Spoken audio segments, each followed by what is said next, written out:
রাজধানীতে ফের গাড়িতে আগুন, আতঙ্ক। এবার আগুনে পড়ল অটোরিকশা। ঘটনা জগৎপুরে, পুলিশের ভূমিকায় ক্ষোভ। রাজধানীর অভয়নগর ফাঁড়ির অধীন জগৎপুরে রাতে সমাজদ্রোহীদের আড্ডা। অভিযোগ পুলিশে জানানো হলেও কোনো ব্যবস্থা নেয় না। এ নিয়ে এলাকার মানুষের মধ্যে ক্ষোভ। স্বাভাবিকভাবেই এলাকার নিরাপত্তা ব্যবস্থা প্রশ্নের মুখে। মঙ্গলবার রাতে সেখানে দুষ্কৃতীদের হাতে পড়ল অটোরিকশা। সুকেশচন্দ্র রুদ্রপাল প্রতিদিন রাতে নিজের গাড়ি বাড়িতেই রাখেন, কিন্তু এদিন এলাকায় এক বাড়িতে সামাজিক অনুষ্ঠান থাকায় গাড়িটিকে ঢুকাতে পারেননি। ফলে বাড়ির সামনে গলির রাস্তায় ছিল অটোরিকশাটি। মাঝ রাতে অটোতে আগুন দেখতে পেয়ে স্থানীয় এক ব্যক্তি সুকেশ বাবুকে ডেকে আনেন। তিনি এসে দেখেন গাড়িটি ধাউ ধাউ করে জ্বলছে। দমকল কর্মীরা এলেও শেষ রক্ষা হয়নি।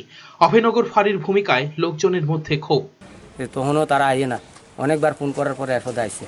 আমি এখানে বর্তমানে উন্নয়ন মঞ্চের একজন সদস্য।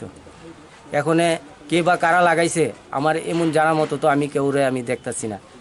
ওখানে যদি আমি কারোরে দেখতাম তাহলে আমি কইতাম, আমি তো দেখছি না।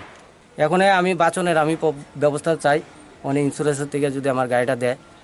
বিগত দিন অনেকদিন ধরে আমরা দেখছি এখানে এরকম আড্ডা, আমরা অনেকবার পুলিশ প্রশাসনকে জানানো হয়েছে, কিন্তু পুলিশ প্রশাসন থেকে কোনো সুযোগ সুবিধা সেরকম পাওয়া হয়েছে না যে এখানে আড্ডাটা নিয়ে।